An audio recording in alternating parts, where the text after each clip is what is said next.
Jalna विधानसभेतून Jarange पाटलांकडून Irfan captain यांचा नवा final होण्याची शक्यता. इरफान कॅप्टन यांना जरांगे पाटलांकडून कामाला लागण्याची सूचना. महाराष्ट्र विधानसभा निवडणुकीचा बिगुल वाजला असून सर्व उमेदवारांनी प्रचारही सुरू केलाय. दरम्यान येत्या 3 नोव्हेंबरला मनोज जरांगे पाटील विधानसभा मतदारसंघात उमेदवारांच्या नावाची घोषणा करणार आहे. जालना विधानसभेतून जरांगे पाटलांची यादीमध्ये इरफान कॅप्टन नावाचा समावेश आहे. तर जरांगे पाटील, मौलाना सज्जाद नौमानी, दलित समाजाचे नेते आनंदराज आंबेडकर हे तिघेही मिळून MMD म्हणजेच मराठा मुस्लिम दलित असा फॉर्म्युला तयार केलाय. या फॉर्म्युल्यानुसार समाजातील अनेक नागरिकांकडून इरफान कॅप्टन यांना उमेदवारी मिळाली पाहिजे, ते निवडून येतील असं देखील बोलले जात आहे. तर येत्या 3 नोव्हेंबरला काय होणार हे पाहणे अत्यंत उत्सुक ठरणार आहे. तोपर्यंत पाहत राहा जलजला न्यूज जालना. आज जो है तो अंतरवाली सराठी में मौलाना सज्जाद नौमानी साहब और उनके साथ तमाम उलमा इकराम सभी मसलक के वहाँ पर मौजूद थे.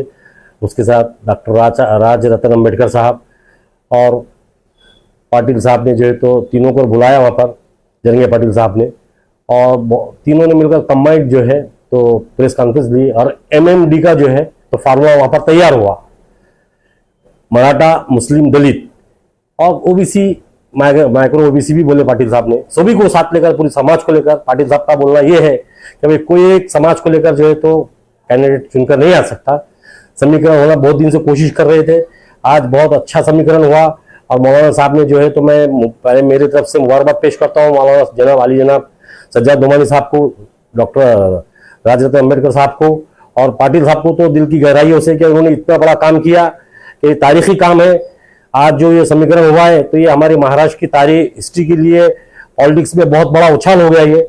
और ये उछाल ऐसा रहेगा कि इंशाल्लाह जितने सीट्स लड़ाएंगे तो 90% इसमें रिजल्ट आएगा. तीनों जो मिलकर अगर एक साथ आएंगे जहां पर हम और ऐसा डिसाइड होगा कि जहां पर दलित कैंडिडेट रहेगा वहां मुस्लिम मराठा समाज उसको वन साइड वोट देगा, जहां दलित मराठा समाज का कैंडिडेट रहेगा वहां पर मुस्लिम दलित मिलकर उसके लिए काम करेंगे, और जहां मुस्लिम रहेगा वहां पर दलित मराठा समाज और सभी मिलकर जो है तो काम करेंगे और कैंडिडेट को चुनकर लाएंगे. पाटिल साहब ने बड़े अच्छे अंदाज में बताया कि भाई हमको समीकरण के बगैर हम चुनकर नहीं आ सकते, और बहुत ही अच्छे अंदाज में वहां पर मीटिंग हुई. आज हमारे जरंगे पाटिल साहब मराठा योद्धा, क्या मैं तो कहूंगा गरीबों के योद्धा है, सभी समाज के योद्धा है. वो मुस्लिम दलितों के लिए भी उन्होंने बहुत बड़ा काम किया है और सबके आरक्षण की बात कर रहे हैं, सबके हक की बात कर रहे हैं. तो मैं मेरे तरफ से पाटिल साहब को बहुत बहुत मुबारक पेश करता हूँ. और इंशाल्लाह जितने भी उम्मीद पाटिल साहब कैंडिडेट देंगे तो हम तमाम महाराष्ट्र के मुसलमान तन मन धन के साथ उनका साथ देंगे, क्योंकि हमारे नौमानी साहब ने और तमाम उलमा इकराम ने कहा कि भाई हमको जो है तो पाटिल साहब की बात को रखना है और तमाम मुसलमानों को जो है तो पाटिल साहब जो कैंडिडेट देंगे उसको वोट देना है. दलित समाज के भी मिलेंगे, मुस्लिम समाज के मिलेंगे और मराठा समाज का तो वो सवाल ही पैदा नहीं होता है. नहीं, मेरी उम्मीदवारी के बारे में ऐसे तो बात ये हुई कि भाई हम तो 4 महीने से पाटिल साहब के पास लगे हुए हैं और आज तक पाटिल साहब ने किसी भी कैंडिडेट को उन्होंने फाइनल नहीं किया.